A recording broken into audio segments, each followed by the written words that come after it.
समीकरण के हल चाहिए। हल क्या होंगे? हल क्या होगा?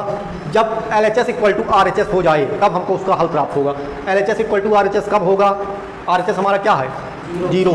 जब ये इक्वेशन 0 हो जाए तो ये इक्वेशन 0 कब होगी? हमको x की अलग अलग वैल्यू रख के देखना पड़ेगा। तो हम पहले x बराबर 1 रख के देखते हैं, ठीक है। जहाँ जहाँ x है वहाँ वहाँ 1, जैसे बहुपद का मान निकाला करते थे वही प्रक्रिया है। तो 2 यहाँ पे 1 रख दिए, 3 यहाँ पे 1 रख दिए, 1, तो ये 1 स्क्वायर, ये 2 बना, ये 3 बना, प्लस का 1 बना।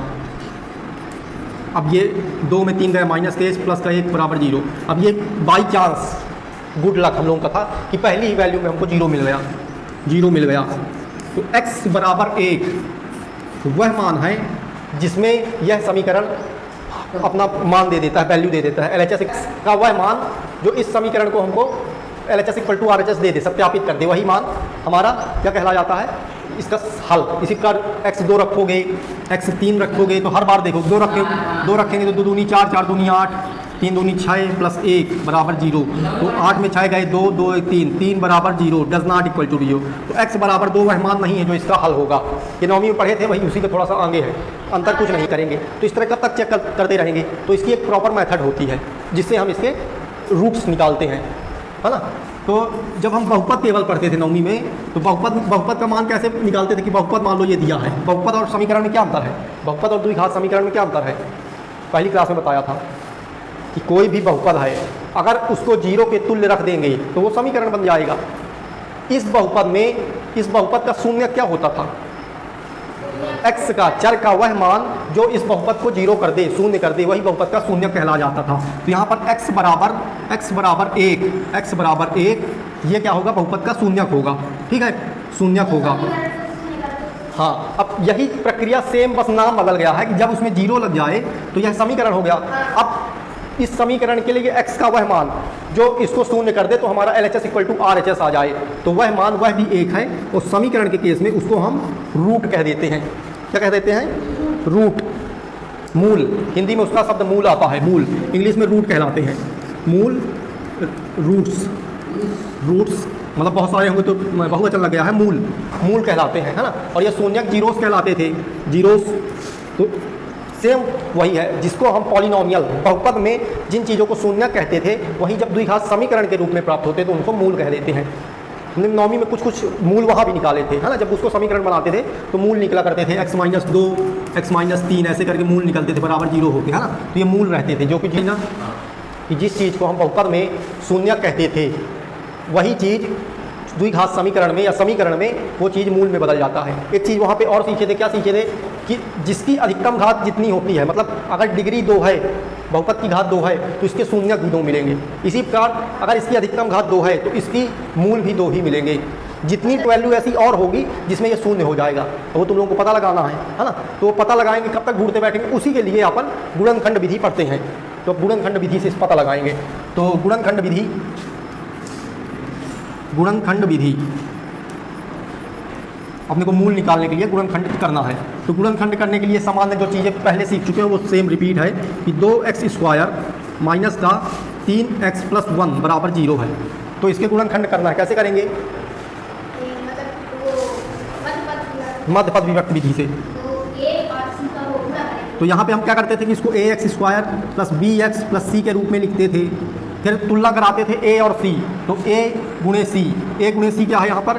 2 गुणे 1, है ना, चिन्ह सहित लेते थे। इसके आगे जो चिन्ह प्लस है तो प्लस लेंगे, इसके आगे प्लस है तो प्लस लेंगे, अगर यहाँ माइनस होता तो चिन्ह सहित माइनस लेते, ठीक है। इसका जो रिजल्ट आया है वो आया है 2। अब इस 2 को ऐसा विभक्त करना है कि मध्य पद के रूप में आना चाहिए, मतलब उसका गुणनफल तो 2 आए लेकिन योगफल उसका -3 आए।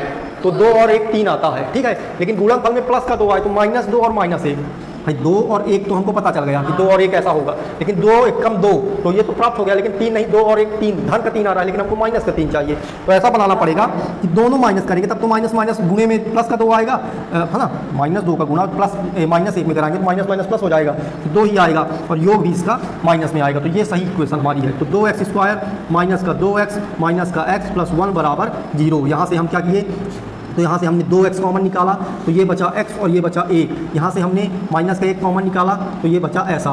यहाँ पे हमको 2x माइनस का 1 और यहाँ पे हमको x माइनस का 1। तो ये इसके मूल मिल गए। अब एक एक बार जीरो के इक्विवेलेंट इसको करके हम यहाँ से मूल और भी अच्छे से निकाल लेंगे। तो x बराबर 1/2 एक मूल आएगा और एक मूल आएगा x बराबर 1। ठीक है, ये चीज़ समझ गए ना, एक एक बार जीरो के बराबर रखते हैं। देखिए वही मैं समझ रहा था कि आप लोग ना समझ पाएंगे। 2x - 1 बराबर 0 रखे तो 2x बराबर 1 उधर गया। अब x बराबर 2 इसके नीचे आ जाएगा। आया समझ में? x बराबर 1 और x बराबर 1/2 इसके दो मूल प्राप्त हो गए।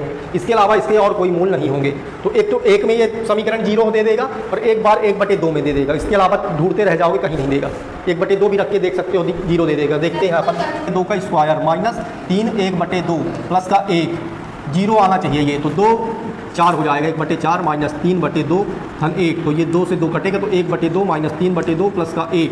यहाँ से एलसीएम ले लेंगे तो 2 एलसीएम आएगा। 2 1 2 3 और ये 2 हो जाएगा। तो इसमें 2 और 3 में 0 घट के कितना आ गया? ये 2 1 3 में 3 गया 0। तो 0/2 कितना आ जाएगा? 0। तो 0 बराबर 0। ठीक है, तो x के ये 2 और 1 3 जुड़ेगा, है ना, प्लस जुड़ के और ये माइनस हो जाएगा। तो 0/2 0 हो जाएगा। तो एक ये मान हो गया और एक मान। इसके अलावा हमको मूल नहीं मिलेंगे। देखिए सबसे पहले हम a और c, तो a क्या है यहाँ पर, इसकी तुलना कराएंगे। ax² plus bx plus c से तुलना कराएंगे। तो a यहाँ से हमको प्राप्त होगा 2 और c यहाँ से प्राप्त होगा हमको 3। ठीक है, अब क्या करते थे, a और c का गुणा कराते थे। तो a 2 है और ये 3 है, तो ये प्रोडक्ट हमको 6 मिला। अब इस 6 को ऐसे दो प्रोडक्ट में तोड़ना है जो मध्य पद को सेटिस्फाई करे, मतलब उनका योग तो -5 आए लेकिन गुणनफल +6 आए। गुणनफल +6 आए और योग -5 आए। तो कैसे कर सकते हैं? 3 और 2, तो 3 गुणे 2 है ना, 6 है। कहाँ पे? ठीक है, तो ये भी दोनों माइनस में आएंगे। क्यों? क्योंकि इसका जब गुणा कराएंगे तो प्लस का 6 हो जाएगा, माइनस प्लस हो जाएगा। लेकिन जब इसका योग कराएंगे तो -5 आएगा। तो बस बहुत ही सरल क्वेश्चन बन गया ये। 2x² माइनस का 3x माइनस का 2x धन का 3 बराबर 0। यहाँ पे अब कॉमन लेंगे तो x कॉमन निकलेगा, 2x 3, यहाँ पे माइनस का 1 ले लेंगे, 2x माइनस का 3, 2x - 3 और x - 1। तो यहाँ से मूल क्या आएंगे? तो एक x बराबर 3/2 और x बराबर 1, ये इसके दो मूल होंगे। नहीं आए इसमें a क्या है और c क्या है? a आपका √2 है और c आपका 5√2 है। तो √2 गुणे 5√2, तो क्या होगा? √2 गुणे √2 और गुणे 5। तो √2 हल होके 2 होगा और 5, तो यहाँ से आपको मिलेगा 10। 10 को ऐसे तोड़ना है कि योगफल गुणनफल 10 आए और योगफल 7 आए। तो 5 और 2 तो बस यहाँ से अपन चलते हैं। √2x² plus 5x plus 2x plus 5√2। अब देखिए इसको और थोड़ा सिस्टमेटिक लिख लो। यहाँ पे देखो, यहाँ पर 5 दिख रहा है और ये 5 दिख रहा है। तो अगर इसको उल्टी पलटी कर लें तो कोई दिक्कत नहीं है। ठीक है, √2x² को इसको 2x पहले ले आ दो, इसको 5x बाद में ले आ दो, तो कोई दिक्कत नहीं। अपन क्रम चेंज कर सकते हैं। ऐसा क्यों? क्योंकि इन दोनों से हम एक कॉमन निकालेंगे। 5 5 दोनों में दिख रहा है, इन दोनों से एक कॉमन निकालेंगे, 2 2 दोनों में दिख रहा है, इसलिए उल्टी पलटी कर दिए, कोई दिक्कत नहीं। अब करते हैं कॉमन निकालना है, एक जैसा कॉमन। तो देखो क्या निकालना है, क्या निकाल सकते हैं अपन? x तो निकलेगा ही निकलेगा, x निकलेगा। उसके बाद अगर √2 निकाल लें तो क्या दिक्कत है, देखते हैं। √2x, तो ये x बचेगा और यहाँ 2 बन जाना चाहिए। तो क्या √2 इस √2 से गुणा कराएंगे तो 2 मिलेगा और x है ही, तो ये बनेगा। ठीक है, अब यहाँ से सेम प्रक्रिया यहाँ पे, तो यहाँ 5 निकाल लो। 5 निकालेंगे तो ये x बच जाएगा और ये 5 निकल आएगा तो ये √2 बच जाएगा, कोई दिक्कत। 5 का इसमें गुणाएंगे तो 5x, 5 का इसमें गुणा कराएंगे तो 5√2, कोई दिक्कत नहीं। अब ये दोनों एक सेम आ गए, यही हमको बनाना था, ये दोनों सेम आने चाहिए। ये बन गया और √2x धन 5 बराबर 0। हमको इन दोनों से हम क्या करते हैं, 4 संख्याओं में 2 2 को ले लेते हैं। इन दोनों से ऐसा कॉमन निकालना है कि ये कंडीशन सेटिस्फाई हो। तो हमने यहाँ से देखा कि x तो निकलेगा क्योंकि x² और x है, तो x निकालिए। अब इन दोनों से हम ऐसा क्या निकाल सकते हैं, तो हम देखें कि √2 निकाल लेते हैं। तो जब √2x का x में गुणा कराएंगे तो √2x² तो इससे ये मिल रहा है, सही है। अब इसका गुणा इससे कराने में ये मिलना चाहिए। तो √2 का गुणा √2 में कराएंगे तो 2 मिलेगा और x है ही, तो इससे इनका गुणा कराने से ये मिल रहा है, कंडीशन सेटिस्फाई। ठीक है, तो ऐसा हमको कॉमन निकालना पड़ता है, थोड़ा सा दिमाग लगा के। यहाँ पे हमने उल्टी पलटी इसलिए कर ली कि आता ऐसे भी जाता लेकिन और तकलीफ होती। ठीक है, तो यहाँ पे हम जो एक जैसा दिखता है तो आगे पीछे कर लेते हैं, कोई दिक्कत नहीं। तो अब बस इसको एक एक बार जीरो की इक्विवेलेंट कर दोगे, तो इसको करोगे तो x बराबर -√2 आएगा, और इसको करोगे तो x बराबर -5/√2 आएगा। ये आपके दो मूल मिलेंगे, ये दो मूल मिलेंगे। क्या x है, माना पहली संख्या x है, पहली संख्या x है।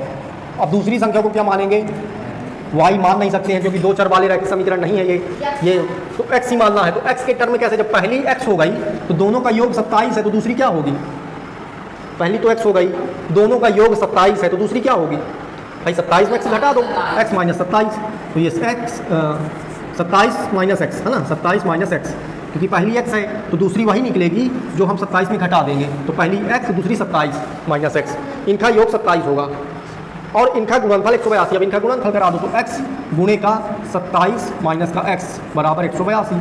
तो यहाँ से हल कीजिए, यहाँ पे हल करेंगे तो 27x आएगा, ये x स्क्वायर आएगा, ये 182 आएगा, ठीक है। अब माइनस का x स्क्वायर प्लस का 27x माइनस का 182 बराबर 0। इस माइनस को हमको खाना है तो खाने के लिए कॉमन ले लेंगे, x स्क्वायर माइनस हो जाएगा 27x, ये माइनस माइनस प्लस हो जाएगा 182, इसको हमको खाना है तो खा लिए, उधर ले जाके खा लिए, तो ये बच गया 27x प्लस 182 बराबर 0। अब इसको तोड़ना है, अब वही प्रक्रिया हो गई कि 182 को तोड़िए कि उसका गुणनफल -27 आए, तो क्या तोड़े हम, माइनस का 13 माइनस का 14, तो यहाँ से आया x स्क्वायर माइनस का 13x माइनस का 14x प्लस 182 बराबर 0। यहाँ से कॉमन ले लिए x, तो ये x -13 माइनस यहाँ से 14, ये x ये आएगा 13 बराबर 0। तो यहाँ से एक आ गया x - 13, ये आएगा x - 14 बराबर 0। यहाँ से x का मान 13 और 14, तो ये संख्याएं होंगी ये।